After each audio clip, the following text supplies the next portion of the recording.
Hello everyone, welcome to Snap Take. This is Glazer of Snap Judgments, the official podcast of Marvel Snap Zone. We've got, as always, 4 brand new decks for you today, and so much more. We're going to tell you what we think of Cersei at the end of the week. We've got a giant jam-packed video, but let's not waste time. Let's get to the first deck. The first deck is Professor X Movers. This is yet another Professor X list. This is from members of our Discord. Basically, what happened is they were like, we're winning a lot with this. So I went and was like, okay, give me stats after 50 games. And 50 games ended up being in the top 2,000 of the Infinite Leaderboard. So this is all Infinite gameplay with 50 games, which is a huge, this ended up with a huge win rate. We'll take a look at that on the next slide. But I'd like to give credit to Derek1520 and Boombop. Jeff or Silk is needed. One can be Craven. White Widow could also be Craven if you have both Jeff and Silk. You can also add Thena or even Spider-Man for one of those cards. Red Hulk can be whatever big 6. I would try Orca if I had to, and I would try to fit Nocturne. Usually Magneto replaces Red Hulk, but Magneto's already here. I would very, very much like to fit Nocturne in here. I'm not 100% sure how. It's probably cut Widow. Maybe Titania, but there's a lot of extra power to the sort of little mini clog that this deck has going for it that helps it win a lot of games. But Nocturne is so good that like Nocturne needs to be in this deck if you have Nocturne. Cool. All right, it went 39-13, which is a 72% win rate and plus 67 cubes. That's over a 1 cube average in Infinite, which is just absolutely humongous. That is enough for me to declare this deck legit and say that you should be playing this deck if you have access to it, which is pretty nice because this is a relatively cheap deck to try if you have been playing the game for a while. Turn 1 is Nightcrawler if no Angela. If you do have Angela, you're going to save Nightcrawler to play on Angela. Turn 2, Angela is better than Jeff, over Silk, over Nightcrawler, over Widow. You'd sort of like to save Widow for a little later if possible. It gives you a little bit of extra information about where you should play it. You will still play it on 2 over nothing. Turn 3, you wave if Professor X is in hand, especially if you have Professor X and Titania in hand. Titania and Widow, if it clogs a lane, are an amazing turn 3 play. It works sort of like if you've got Raona, you can do the Titania and Green Goblin thing at the same time to clog. You can do the same thing with Titania and Widow. And if that does clog, when you take your Titania back, it's also going to re-trigger that Widow's Bite, which means you don't have to commit a lot to win that lane at the end of the game. Angela or Polaris are also fine here. Polaris is again trying to get ready for a clog, set up that Widow Titania style play. Turn 4, if you played Wave, you would like to play Professor X and Titania. Professor X and Titania at 7 power is usually enough to win a lane, especially if you've been setting yourself up for it and you have all these movers to help you win it otherwise as well. If not that, then you're playing one of your other clog plans. Turn 5, Professor X or Vision. Turn 6, move whatever you need to into that Professor X lane and try and win the game with Red Hulk or Magneto. Again, proven deck that can win. We've got we got White Widow, Jeff, Silk, and Red Hulk as our high series cards here. And again, we probably want Nocturne. So there's potentially 5, but of those you probably only need about 3. So this is a really cool deck. It's sort of combining a little bit of movement control with the Professor X lockdown with just playing some powerful cards. Again, I strongly urge you to give this deck a try. I did try it out and found that it was as strong as advertised, so please give it a try. All right, hit that sub button as well. We bring you more new decks that you're not going to find anywhere else here on this channel. We have 7 days a week of videos. 6 days are new decks. Then the 7th day is a podcast that's usually 2 hours. This last week, we had the #1 player last season, Tanjo, and we had the great Gnome Plays, who just won the Pursuit Gaming Tournament. So we get you not only top decks from top players, but interviews and long-form conversation with top players. Everything you need for your Marvel Snap journey is here on this channel, so hit that sub button. And if you're subbed, like, comment, watch as long as you can. It really does help the channel. All right. Ecmati meets the Millers. I played this list a lot, and this felt really good. All right, so I'm going to tell you in a minute that this deck needs Zemo and Gladiator. That's largely because I'm not sure what else this deck really wants to do here. There's some other options, but Zemo and Gladiator are so good here. I think that you really do want them. They really help out a ridiculous amount. Especially in a zoo meta where you can just sort of if you can get rid of their low end and then you end up Zemo and Gladiator, you're just getting really good stuff that basically wins a lot of those matchups. Red Guardian is great for all that stuff too. All right, so you can find Ecmati at twitter.com/Ecmati. He climbed pretty high in the top 100 with this exact list. with, you guessed it, a 70% win rate. This is the one from the thumbnail, by the way. This deck needs Zemo, Gladiator, Red Hulk. You can sort of try it without Zemo and Gladiator, but it gets awkward. White Widow can be Medusa here. If you're missing the other cards, well, our friend Interrobang won 2 Infinity tickets with a different version of this very list. You can find Interrobang on Twitch at Interrobang with an E at the end, because, I don't know, I guess Interrobang was already taken. But this is a fairly similar version. I threw in some different variants that basically runs Rogue and Killmonger instead of some extra high series stuff. So there, again, are plenty of options for this. This one doesn't run Shang. I really like Shang or Cannonball here, but hey, this is a perfectly acceptable deck without those cards, so feel free to give it a shot. All right, turn by turn. Again, this is rank 65 with plus 180 snap points. 47 and 20, which is 71% win rate. Again, we're just through the roof on the win rate with these first 2 decks. The next 2 decks will be more known quantities, but we've got an opportunity to help you win some cubes before that meta sort of adjusts to the fact that these decks are farming it. So use these decks, farm the meta before people notice. Turn 1, Yondu. Turn 2, Cable over White Widow. Turn 3, Gladiator over Zemo over Magic. If you have Gladiator and Zemo, I really prefer to Gladiator first because, well, Zemo will pull a low-cost card, and then if you Gladiator after, you're more likely to get something that Gladiator doesn't hit. You're perfectly fine magicking on 3, though I prefer to magic on 4 if possible because Nocturne is more likely to be played by then, and if I can choose to play Magic where Nocturne is played, that's just better. All right, turn 4 is the same basic concept as 3, except magic goes up the rungs. Turn 5 is your last magic opportunity, obviously. Doc Ock is your play, ideally if you've magicked earlier. Turn 6, if you had to play Doc Ock magic on 5, you're still fine Doc Ocking on 6. You only have Yondu, though, which is a little sad, so you don't really get to do anything with it. You can also just perfectly fine play Red Hulk and not be too sad about it. Turn 7 is Shang-Chi or Cannonball, almost always. You drop that Red Hulk if you'd think they don't have Shang. If not, you're going to try and Shang their stuff early and then Red Hulk after. As the case may be, you get a ton of power out, you win the game. Opponents can't do much about it. Props to Ecmati for this Miller's deck. Mill is still really powerful, right? If there's 7 turns and they're not drawing for multiple of them and their combinations are getting messed up by Dr. Octopus, it is very easy to clog them, win the game, and give them a lot of trouble. Especially nice against Zoo is that Dr. Octopus is fairly likely to grab Gilgamesh if you can pull it off. And if you grab that Gilgamesh, well, Shang and Cannonball are just giggling uncontrollably. It's also reasonably, not as easy, but reasonably easy to get a Blue Marvel with that Red Guardian. All right.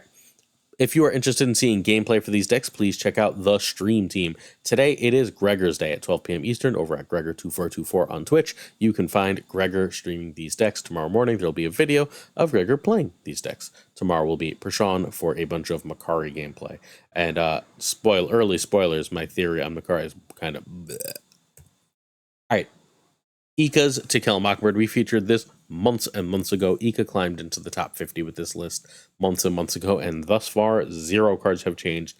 This list still works. I took this and won a couple gold matches with it before, honestly, I got kind of a little bit bored and decided to stop. But this is, if you like Destroy and are a little bored of mainstream Destroy, this is great. This is also better into the current meta than regular Destroy because it just gets so big and so frustratingly like Death and Mockingbird can win 1 lane and Null can win 1 lane. There's not much your opponent can do about it. It also has space for Rogue for, honestly, ideally Kyera, but you're perfectly fine hitting Blue Marvel as well. All right, you can find Eeka at twitch.tv/EekaMTS. I think you can actually do without Nico. That could be Yondu. But X23, Null, and Mockingbird are all needed cards. You should have them if you're playing this list. This went from this season rank 800 to rank 450 with a 60% win rate, which is, again, really, really great. So turn 1, X23 or Squirrel Girl. Turn through, Bucky is usually over Destroy. And then if you played Squirrel Girl, you would like Mockingbird here.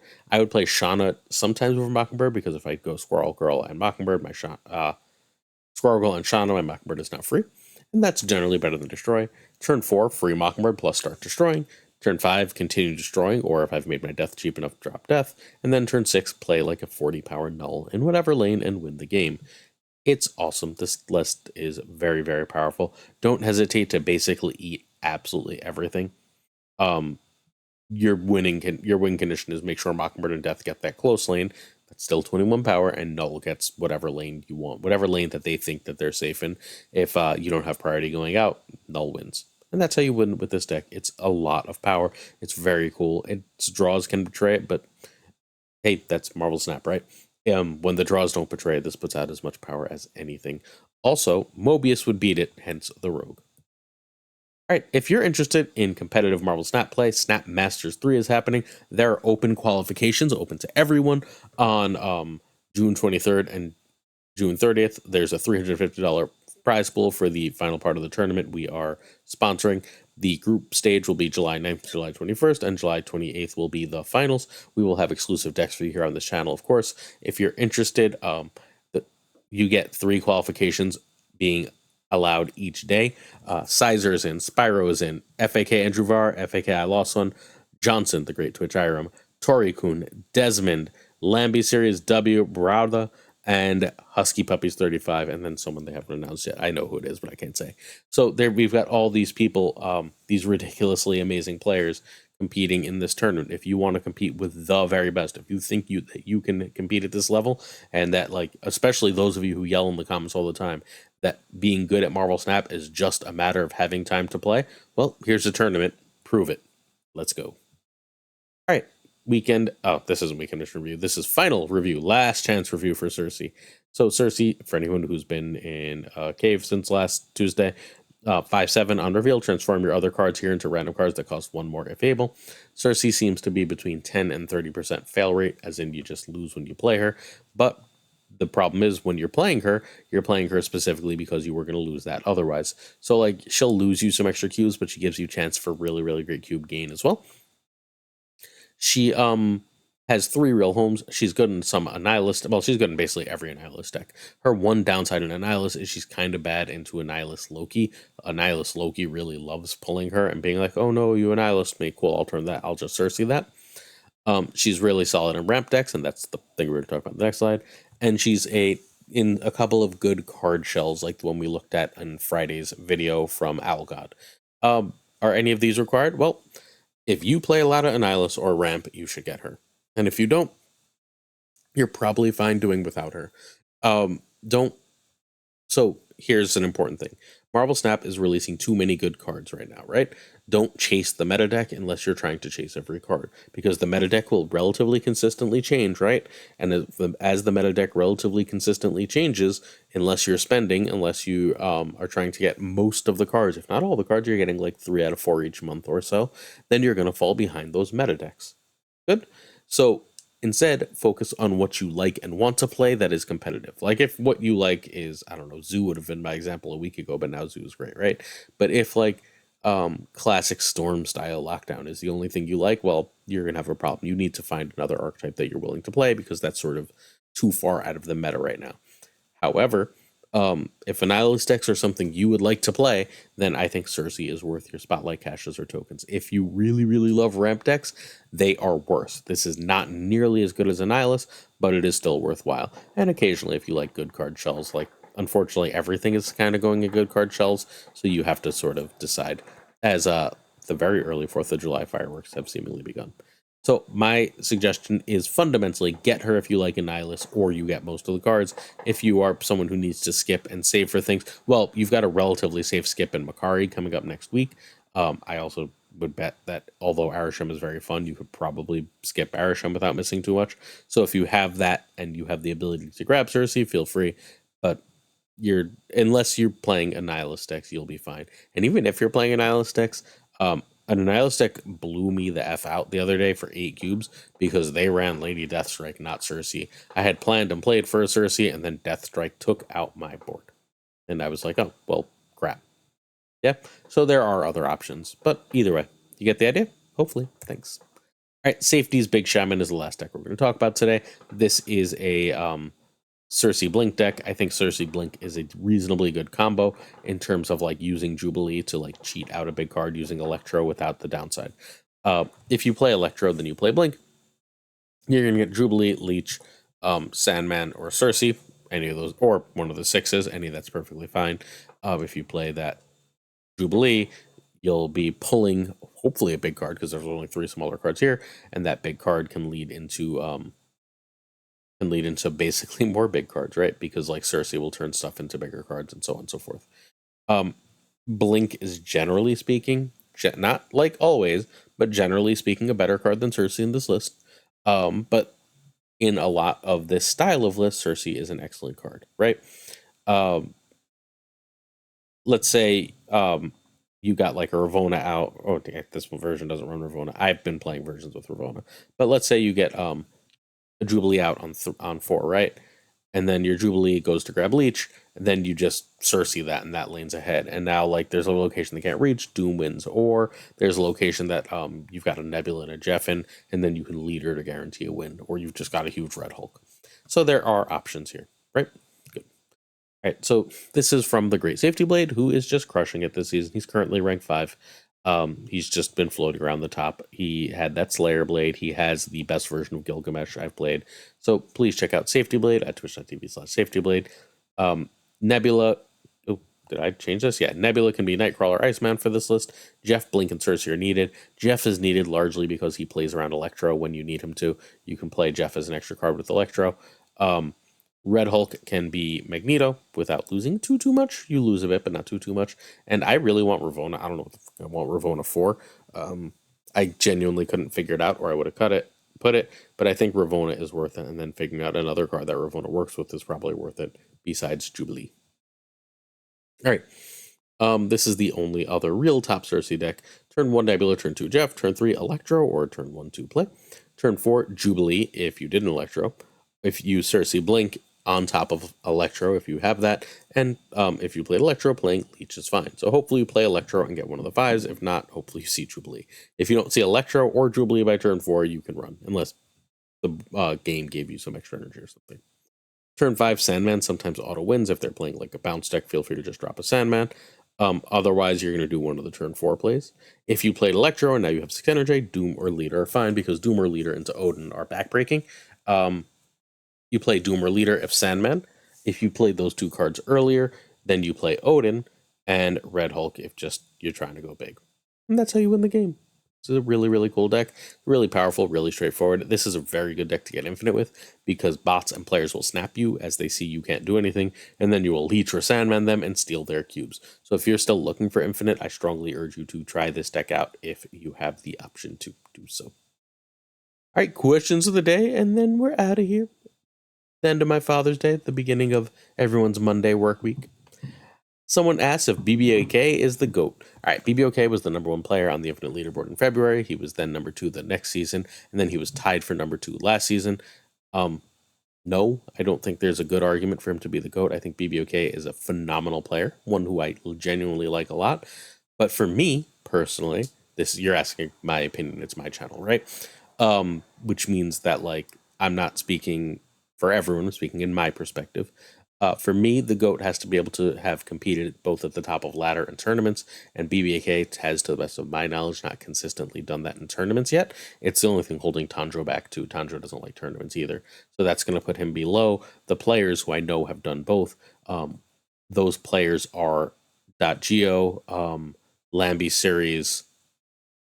That might be it, right? Like, those are the 2 who are like really, really at the top of both layers of Marvel Snap, and like that is a really important thing to me. I think you have to be able to compete in tournaments and in Komi's is probably up there. You have to be able to compete in both layers of the top of Marvel Snap. For me personally, Desmond is up there. For me personally, to consider you potentially the GOAT, I think that BBK is almost certainly a top 10 player. Tanjiro is almost certainly a top 10 player, and they could compete in tournaments, I think, but that I think puts them slightly below to me. And like, we're clearly like, it's like the LeBron and Jordan debate, and someone in the comments is gonna yell at me, but I don't care. Where like LeBron and Jordan, there is like literally no wrong answer. We will never actually know who's better. You can think whatever you want, but like their resumes are comparable, and it becomes eye of the beholder. And look, part of me will still just take Kareem. Scientologist wants to know why only Ham shows anything of the opponent's hand. Because it's a young game. Because it's a very, very young game. Marvel Snap is an extraordinarily young and new game, and more mechanics will happen over time. Remember that we have less cards, or just about as many cards as like one early set of Magic. So chill, take your time, and we will get more cards that will do things over time. Milmascara66 wonders if Jeff is still the best card in the game, and this is going to be a sin, but like, I don't think so. I think it's probably Loki now. I think Loki has overtaken Jeff. Loki is still a top 3 to 5 deck in Marvel Snap, and it is the card that makes it go. I love Noki, but you played Loki versus Noki, and Loki is just basically always better. It's basically always number one on the Infinite Leaderboard. It's basically always at the top of tournaments. I think there's an argument for Jeff, but I think without Professor X, I think Loki has probably overtaken him. Awoken Infinite asked the Patreon info. In case you missed it, it is patreon.com/snapjudgments. Please check it out. The $1 tier says you pay, if you watch all the videos, it is less than 3 cents a video per month, which is, I don't know, I feel like 3 cents a video is pretty decent. Hey, there's that patreon.com/snapjudgments again. Check it out. Also, you gotta love my Agent Coulson variants.